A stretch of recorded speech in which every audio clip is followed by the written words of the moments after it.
You've seen everybody talking about it. You just got there, you ding 25, but now you want to run Black Fathom Deeps. Well, just hold on. All right, I'm going to tell you that right now. You don't want to go rushing into this. There's a little bit of preparation you're going to want to do because, one, you want to kind of make sure you're not a burden to your party. That's how you get kicked out, especially if you show up looking like a goober. Stupid coyote. Now that you've dinged 25, the first thing you're wanting to do is go check out your class guide over on Wowhead, maybe or the class Discord. Really great sources for your options. In this case, we're going to be using a warrior, all right? You're going to figure out where some of the better drops come from that are good drops. You have some that are best drops that only come from Black Fathom Deeps, but you got to get there first. So check out the guide. Right here, we're going to use the chest for the warrior as the best example. All right, a good chest comes from the Wailing Caverns, so you can go run Wailing Caverns as you're leveling or maybe after you hit 25. Does it have to be the best in slot? No, but it's an option. Or you can actually have one crafted. You can go farm the pieces to build it yourself or buy them off the auction house. Be careful out there. The auction house can be dangerous, but you can build the Shining Silver Breastplate. These are options to get you going. You don't want to show up to a dungeon in nothing but complete greens. Yeah, it's viable, but some people know that there are better drops that come out of dungeons. It's just going to require a little bit of time. Next, let's talk consumables and enchants. Enchants. These are very easy. Now, your guides do have these over on Wowhead, but some of them haven't been updated since some of the top players that write these guides, well, they're doing other things. I'm going to show you one of the best tricks that I like to go see what top players are doing. First off, you're going to go to Warcraft logs. Really good source of information. You're going to come to Season of Discovery or whatever raid applies to you. Maybe you're raiding still in Wrath of the Lich King, Dragonflight, or Vanilla. These are all viable options. Come to Raids. You're going to click on Rankings. This is going to show you the entire rankings of the top players that have done the most damage in the world right here. Now, let's use mages, for example, because obviously we can see that the top players are warriors.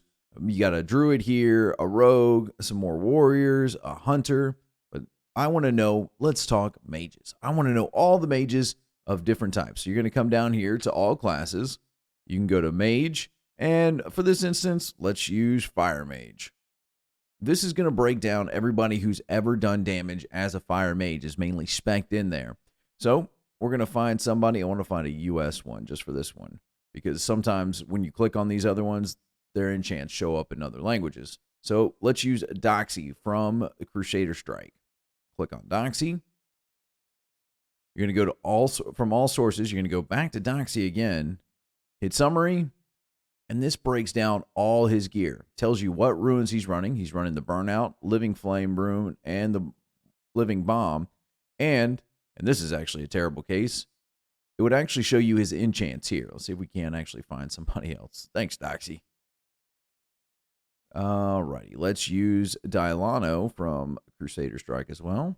So Dylano actually has a lot more of his enchants out there. So you can check and see what these top players are doing and just do that.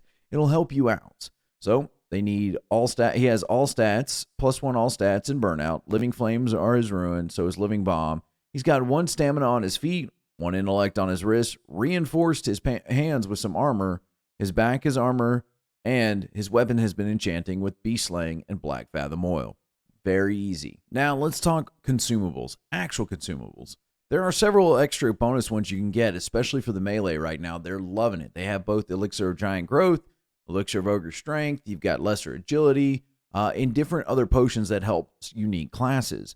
You're just going to have to go to your class guide. They're going to tell you what's best for you. There are also some defensive ones. If you're a newer geared player, maybe don't have a lot, I actually recommend grabbing some minor fortitude potions, some elixirs of defense, and anything else that'll increase your stamina.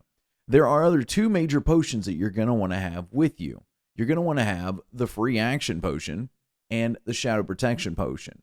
The Shadow Protection Potion is used before you fight one of the harder bosses in the dungeon,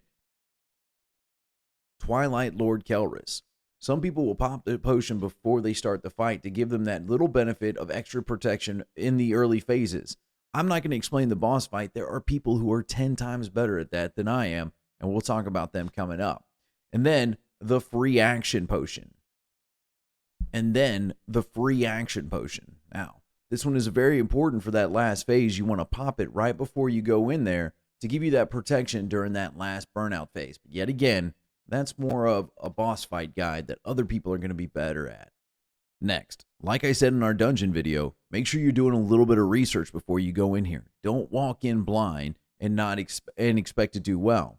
Go watch a few guides. It's as simple as searching up Black Fathom Raid Deep Black. It's as simple as searching up Black Fathom Deep's raid guide. Plenty of really good channels out there that'll break the fight down so simple, even a Coyote can do it. The buff increases your chance to hit by spells with 3%, critical chance of melee and range by 2%, 20 attack power, 25 spell damage, and increases your movement speed by 20% for 2 hours. You do not have to be level 25 to get this buff. You can just go to Darnassus, hang out, get the buff, and then go on about your day. Use it to level. I see a lot of people doing that. Or, once you get it, you can actually store it too. That's what I have right now on my characters. I have the Supercharged Chrono Boon Displacer. It's sold by any region vendor for about 20 silver. You click it, and it holds on to it. It even lasts through death. Lastly, you may want to make sure you have some boss mod add-ons, especially if it's your first time. Now, I use weak ores, and I have a really good weak ore link down below, or you can go make sure you either have big wigs or DBM.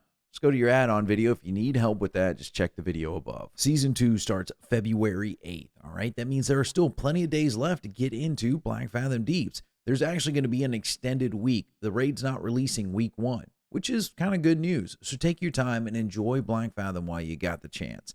Get ready for it over again. When that comes out, we're going to have our guides for that just as well.